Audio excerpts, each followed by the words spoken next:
अस्सलाम वालेकुम। आज का टॉपिक है हमारे पास डीएमए और DMA stands for direct memory access. ये एक टेक्निक है जिसको असेंबली लैंग्वेज के अंदर इस्तेमाल किया जाता है और इसके इस्तेमाल से आप सीपीयू की परफॉर्मेंस को बेहतर कर सकते हैं। अब इस चीज़ को समझने के लिए सबसे पहले आपको एक पॉइंट समझना होगा कि इस टेक्निक से पहले सीपीयू प्रोसेसिंग के लिए इस्तेमाल होता था। चाहे जो भी एक्टिविटी परफॉर्म होनी थी, जो भी टास्क परफॉर्म होना हो, वो सीपीयू के थ्रू होता था। जैसे कि सामने डायग्राम में एक एग्जांपल आपको बताई गई है कि इनपुट डिवाइसेस डाटा को हासिल करना चाहते हैं मेमोरी से, तो वो सबसे पहले रिक्वेस्ट भेजेंगे सीपीयू को। सीपीयू वो रिक्वेस्ट चेक करेगा, चेक करने के बाद उसको मेमोरी में सर्व कर देगा। मेमोरी उस इंस्ट्रक्शन को या उस रिक्वेस्ट को सर्च करेगी, चाहे वो रिक्वेस्ट डाटा के हवाले से है, चाहे इंस्ट्रक्शन के हवाले से है, और उसके बाद रिस्पॉन्ड करेगी सीपीयू को, और सीपीयू रिवर्स रिजल्ट देगा इनपुट आउटपुट डिवाइसेस को। ये तो अभी एक इंस्ट्रक्शन है जिसके अंदर ये मल्टीपल स्टेप्स आ रहे हैं। अगर आपके पास 10 या 20 या उससे ज़्यादा रिक्वेस्ट आ जाएं सेम प्रोसेस के लिए, तो आपका सीपीयू सिर्फ एक काम के लिए लगा रहेगा कि मेमोरी से डाटा लेना है और इनपुट आउटपुट डिवाइसेस को दे देना है। इसके अलावा कोई भी काम परफॉर्म नहीं कर सकेगा, जिससे आपके कंप्यूटर की ओवरऑल परफॉर्मेंस जो होती है वो कम हो जाती है। अब इस प्रॉब्लम को रिजॉल्व करने के लिए एक नई टेक्निक इंट्रोड्यूस करवाई गई, जिस टेक्निक को कहते हैं डीएमए या डायरेक्ट मेमोरी एक्सेस टेक्निक। इस टेक्निक के अंदर सीपीयू को कम से कम इस्तेमाल किया जाता है और सीपीयू ताकि सीपीयू को दूसरी एक्टिविटीज़ परफॉर्म करने में इस्तेमाल किया जा सके और उसकी परफॉर्मेंस को बेहतर किया जा सके। अब इस कॉन्सेप्ट को कैसे समझेंगे, तो इसमें आपको मैंने एक एग्जांपल बताई है जिसमें इनपुट आउटपुट डिवाइसेस ने मेमोरी से डाटा लेना है। तो जब भी इनपुट आउटपुट डिवाइसेस ने डाटा लेना होगा, वो एक सिग्नल भेजेंगे सीपीयू को।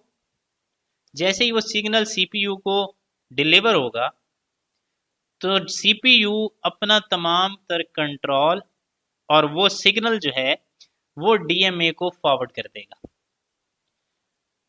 और उसके बाद जितनी भी प्रोसेसिंग होगी वो डीएमए परफॉर्म करेगा। अब कुछ कंट्रोल्स डीएमए के पास हैं, बाकी कंट्रोल्स का इस्तेमाल करते हुए सीपीयू फर्दर प्रोसेसिंग परफॉर्म करेगा, और इनपुट आउटपुट डिवाइस और मेमोरी की तरह जितनी भी कम्युनिकेशन होगी उसमें सीपीयू का कोई किरदार नहीं होगा। सीपीयू अपनी एक्टिविटीज परफॉर्म करेगा, जिससे सीपीयू की परफॉर्मेंस को बेहतर किया जा सकता है। यहाँ पे अगर आप गौर करें तो स्टेप 1 के अंदर इनपुट आउटपुट डिवाइस रिक्वेस्ट भेज रहे हैं सीपीयू को, और स्टेप 2 के अंदर सीपीयू कुछ सिग्नल्स और कुछ कंट्रोल भेज रहा है डीएमए को। जैसे ही वो कंट्रोल्स डीएमए को मिलते हैं, डीएमए फर्दर प्रोसेसिंग को कंट्रोल करता है और जितनी भी कम्युनिकेशन होती है वो डीएमए के थ्रू होती है। जैसे ही कम्युनिकेशन कंप्लीट हो जाएगी, डीएमए वो कंट्रोल सीपीयू को रिटर्न कर देगा, और सीपीयू उन कंट्रोल्स को बाद में दोबारा अपने इस्तेमाल में ला सकता है। ये एक बेसिकली छोटी सी टेक्निक है जिसके इस्तेमाल करते हुए सीपीयू की इन्वॉल्वमेंट को कम किया जाता है ताकि सीपीयू दूसरी एक्टिविटीज को कंप्लीट कर सके। अब इसके अंदर बुनियादी तौर पे 3 फेजेस हैं कि डीएमए काम कैसे करता है। सबसे पहला फेज है आपके पास रिक्वेस्ट फेज का। रिक्वेस्ट फेज क्या है?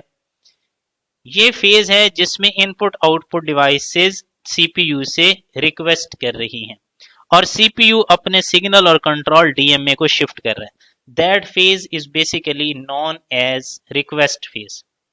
दूसरा फेज है ट्रांसफर फेज। ट्रांसफर फेज का मतलब ये है कि अब कंट्रोल डीएमए के पास आ चुका है और फर्दर ट्रांसफर जितना भी होगा, चाहे वो डाटा का हो रहा है चाहे इंस्ट्रक्शन का हो रहा है, वो डीएमए के थ्रू होगा। थर्ड फेज ये होता है कि जब काम कंप्लीट हो गया है, ट्रांसफॉर्मेशन या ट्रांसमिशन कंप्लीट हो गई है, तो डीएमए के पास जितने कंट्रोल्स आए थे वो दोबारा सीपीयू को रिटर्न कर दिए जाएंगे। That phase is known as termination phase. Next है mode of transfer. Mode of transfer से पहले एक चीज समझ लें which is known as block of data.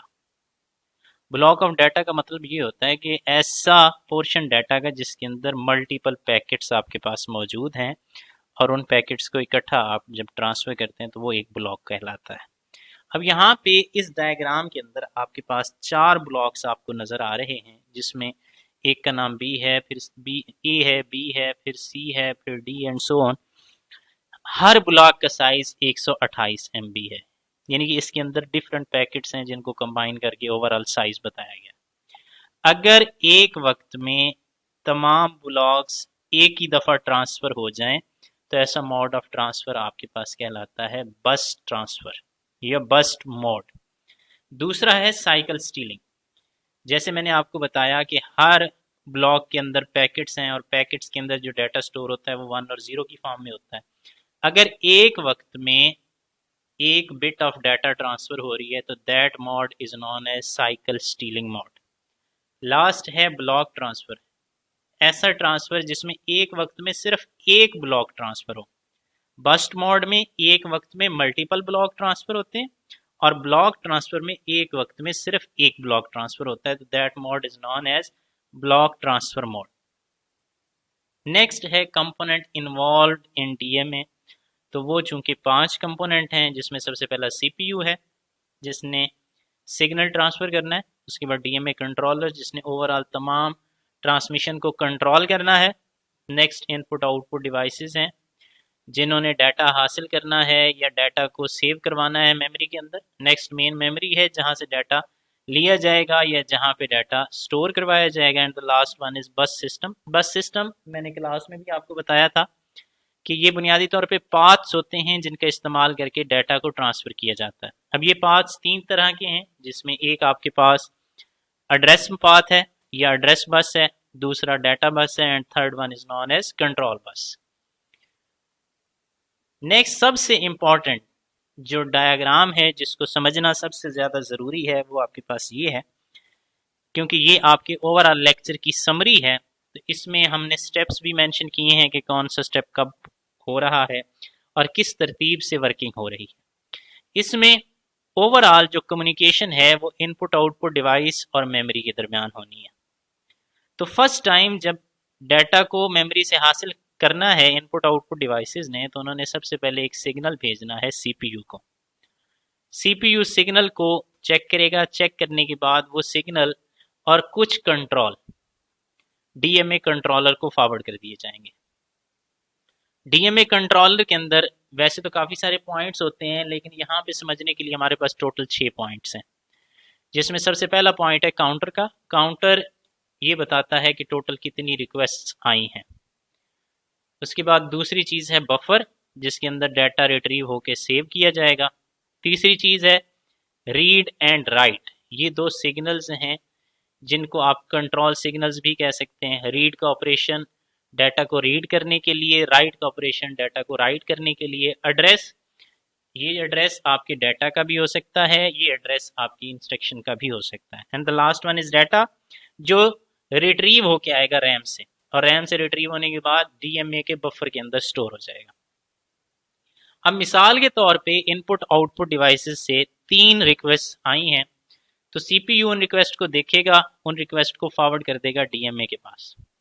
अब चूंकि 3 रिक्वेस्ट हैं तो काउंटर की तादाद भी आपके पास 3 होगी। अब जैसे जैसे रिक्वेस्ट कंप्लीट होती जाएंगी काउंटर की तादाद एक एक कम होती जाएगी। फर्स्ट टाइम जब रिक्वेस्ट आई तो काउंटर की तादाद 3 थी। उसको चेक किया गया कि उसने रीड करना है या राइट, तो जो भी उसने प्रोसेस परफॉर्म करना है कंट्रोल बस के ज़रिए उसको परफॉर्म किया जाएगा और वो सिग्नल ट्रांसफ़र कर दिया जाएगा रैम को। उसके बाद एड्रेस ट्रांसफ़र किया जाएगा, जिस एड्रेस के ऊपर आपने डाटा को रीड करना है या जिस एड्रेस के ऊपर डाटा को राइट करना है। नेक्स्ट है आपके पास डाटा। तो डाटा जो है ये बुनियादी तौर पे वो वैल्यूज़ हैं, वो इंस्ट्रक्शंस हैं जो आप रैम से हासिल करेंगे। तो डाटा की मूवमेंट के लिए डाटा बस, एड्रेस की मूवमेंट के लिए एड्रेस बस, सिग्नल्स की मूवमेंट के लिए कंट्रोल बस का इस्तेमाल किया जाएगा। जैसे ही रैम से डाटा या इंस्ट्रक्शन रीड होने के बाद डीएमए के पास आएगी, डीएमए में बफर मौजूद है, उस बफर के अंदर डाटा स्टोर हो जाएगा और बफर से डाटा इनपुट आउटपुट डिवाइसेस के दरमियान ट्रांसफ़र हो जाएगा। अब जैसे जैसे रिक्वेस्ट कंप्लीट होती जाएगी काउंटर की तादाद में कमी आती जाएगी। जैसे ही काउंटर की तादाद 0 होगी इसका मतलब ये है कि तमाम रिक्वेस्ट को प्रोसेस कर लिया गया है और उसके बाद जो कंट्रोल सीपीयू ने डीएमए को दिया था वो वापस डीएमए सीपीयू को प्रोवाइड कर देगा।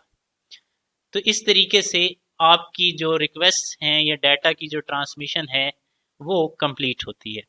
तो ये आपका टॉपिक है। अगर इसके हवाले से कोई क्वेश्चन है तो वो आप कमेंट सेक्शन के अंदर पूछ सकते हैं। Thank you very much.